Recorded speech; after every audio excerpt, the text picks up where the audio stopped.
देश भर के लाखों अस्थायी, कैजुअल और दैनिक वेतनभोगी कर्मचारियों के लिए सुप्रीम कोर्ट का ताजा फैसला बड़ी राहत लेकर आया।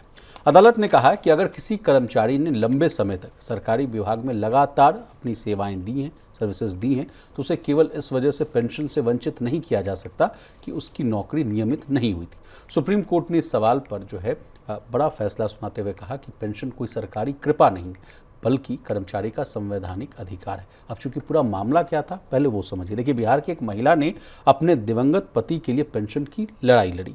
उनके पति जो हैं वो डाक विभाग यानी पोस्टल ऑफिस में जो है करीब 30 साल तक जो है कैजुअल यानी अस्थायी कर्मचारी के रूप में काम किया था। नौकरी नियमित नहीं होने के कारण सरकार ने पेंशन देने से इनकार कर दिया। इसके बाद परिवार ने जो है 18 साल तक कानूनी लड़ाई लड़ी। मामला पहले जो है केंद्रीय प्रशासनिक न्यायाधिकरण यानी जिसको कि आप कैट के नाम से जानते हैं वहां गया, फिर पटना हाई कोर्ट गया और फिर आखिर में सुप्रीम कोर्ट पहुंचा। अब सुप्रीम कोर्ट से क्या बातें सामने आई और इसका क्या सरोकार है आप पर, हम पर, ये हम प्रवीण सर से समझने की कोशिश करेंगे। सर नहीं, देखिए, पहली जो विशाल इसका जो कॉन्सिक्वेंस कह लीजिए या इम्प्लीकेशन कह लीजिए, सुप्रीम कोर्ट का ये फैसला एक नज़ीर है।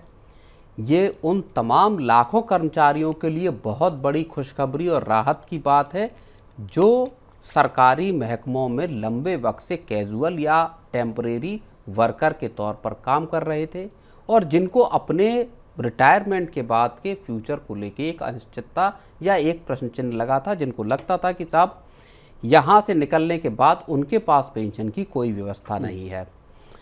यहाँ से एक बात और जो सुप्रीम कोर्ट ने साफ तौर पर कहा है कि ये जो है पेंशन एक जो है वो कॉन्स्टिट्यूशनल राइट है।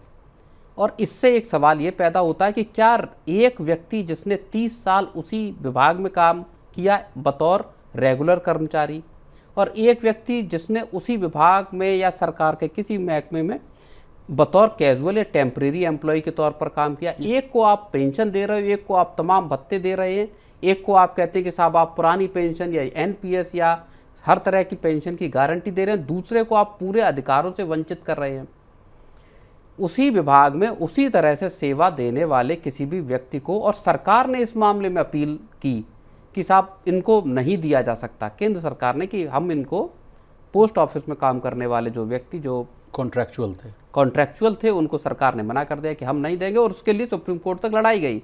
आप समझिए कि कोई व्यक्ति जो पोस्ट ऑफिस में कैजुअल वर्कर था उसकी सुप्रीम कोर्ट तक की लड़ाई कितनी महंगी साबित होगी। और सर इनकी संख्या बहुत ज़्यादा है। जहाँ तक मुझे याद है जीडीएस जो कर्मचारी होते हैं, ग्रामीण डाक सेवक, इनकी संख्या बहुत ज़्यादा है। और इन लोग जो है जो अगर इनको अगर इक्विवेलेंट देख लीजिए, यही काम अगर दूसरा जो परमानेंट एम्प्लॉय है उसकी तनख्वाह होती है 50,000 1 लाख रुपए, और ये लोग जो हैं मात्र 10,000 15,000 के आसपास के वेतन पे सेम काम कर रहे होते हैं और बल्कि मैं कहूँगा कि ज़्यादा परिश्रम करते रहते हैं।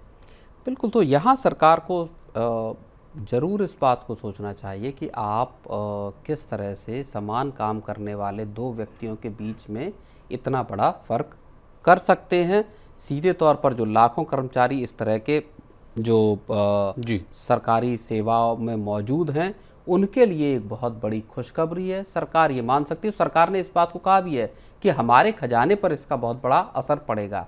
अब वैसे तो इस मामले में केवल एक व्यक्ति की बात थी, लेकिन सरकार को शायद ये बात भी समझ में आ रही होगी आगे आने वाले वक्त में यही फैसला नज़ीर बनेगा और अब तमाम लोग अपनी पेंशन के लिए आगे निकल कर आएंगे। लेकिन सर मैं जहाँ तक कॉन्ट्रैक्चुअल बहाली का अगर मैं फॉर्म देखता हूँ तो उसमें लिखा रहता है साफ तौर पर मतलब उसमें लिखा रहता है कि इसमें कोई पेंशन वेंशन की बात मत कीजिएगा, कोई सेवा के शर्तों की बात नहीं होती है, और तमाम सिर्फ कहा जाता है कि आपको बस नौकरी करना है, जब हम पाएंगे आपको निकाले, हायर एंड फायर वाली बात होती है। तो वहाँ ये चैलेंज, वहाँ ये अवरोध नहीं। लेकिन सुप्रीम कोर्ट ने उसमें एक बात कही। सुप्रीम कोर्ट ने कहा अगर कोई कर्मचारी लंबे वक्त तक आपके यहाँ सेवारत है, मान लीजिए 2 4 5 साल अगर कोई व्यक्ति रहा है, जाहिर तौर पर उसके अधिकार उस तरह से नहीं है कि आप पेंशन को मांगें।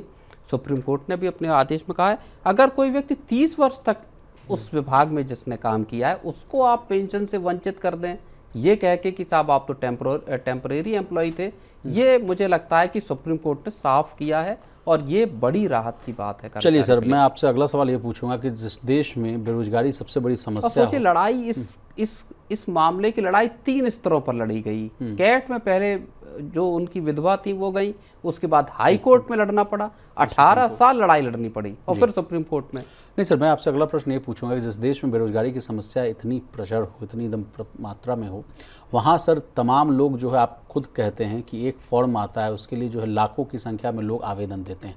अब ये केस को नज़ीर मानकर अब लोग कहें कि चलिए परमानेंट बहाली नहीं निकल रही है, कॉन्ट्रैक्चुअल वाला ही ले लेते हैं, कम सैलरी पर ही नौकरी कर लेते हैं, चलिए आगे बेहतर पेंशन तो मिलेगा। नहीं तो इसमें सरकार फिर एक काम कर सकती है। सरकार भी देखिए, सरकार को भी कमज़ोर समझ के मत चलिए। सरकार फिर सर्विस ब्रेक करना शुरू करेगी।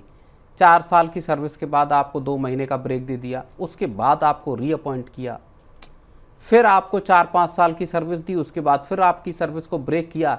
सरकार भी इस तथ्य को तो सरकार भी जाहिर तौर पर समझेगी और आगे के लिए को लेकर रणनीति इस्तेमाल करेगी। लेकिन मुझे लगता है कि अगर आप देखिए, जो कैजुअल कर्मचारी है उसकी सैलरी भी सरकारी कर्मचारी के बराबर नहीं है सर, उसकी सैलरी और सरकारी कर्मचारी की सैलरी में भी कई गुने का फर्क होगा।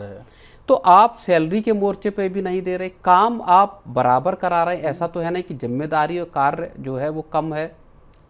अगर आप वहाँ सैलरी कम दे रहे तो कम से कम पेंशन का जो मूलभूत अधिकार है, जब आप तमाम लोगों को, लाखों लोगों को आप पेंशन दे रहे हैं, उसमें महंगाई भत्ता भी जोड़ रहे हैं, उसमें अप्रेजल भी एक तरह से कर रहे हैं, इंक्रीमेंट भी हो रहे हैं आपके, तो ऐसे मुझे लगता है जिनकी सैलरी ही कम थी, जिनकी पेंशन भी कम होगी, वहाँ आप अगर किसी का अधिकार रोकते हैं तो मुझे लगता है कि वो एथिकल भी विशाल नहीं लगता। सरकार के खजाने पर बर्डन जरूर है, लेकिन वो अनएथिकल भी प्रैक्टिस जान पड़ती है। दोनों बातों को समझेंगे। जिस तरह से जो वित्तीय बोझ का जो तर्क है उसको कैसे जो है दरकिनार किया है सुप्रीम कोर्ट ने। देखिए, केंद्र सरकार ने दलील दी कि ऐसे कर्मचारी को पेंशन देने से सरकारी खजाने पर अतिरिक्त बोझ पड़ेगा, लेकिन कोर्ट ने कहा कि कर्मचारी के अधिकारों को केवल इसी आधार पर नकारा नहीं जा सकता कि इससे सरकार पर खर्च बढ़ेगा। इसके अलावा सर एक और बात आ रही है, मॉडल एम्प्लॉयर वाली भी बात आ रही है। सुप्रीम कोर्ट ने कहा कि सरकार से उम्मीद की जाती है कि वो अपने कर्मचारियों के साथ निष्पक्ष व्यवहार करें और मॉडल एम्प्लॉयर की तरह जो है बर्ताव करें। तो ये भी एक बड़ी बिल्कुल ये सीधे तौर पर एक एथिकल बात है कि आप एक आदर्श, जब सरकार खुद अगर इस तरह से काम नहीं करेगी तो आप निजी सेक्टर में आप समझिए कि कंपनियां किस तरह से काम करेंगी। अगर सरकार ही अपने कर्मचारियों में 2 तरह का व्यवहार करेगी और उस हिसाब से पेंशन या दूसरी जो उनको बेनिफिट मिल सकते हैं, वो कोई इनाम नहीं है, वो उसका अधिकार है, कह रहे हैं कृपा नहीं है, तो वो उससे आप अगर वंचित करेंगे तो प्राइवेट सेक्टर तो और आगे निकल के जाएगा फिर।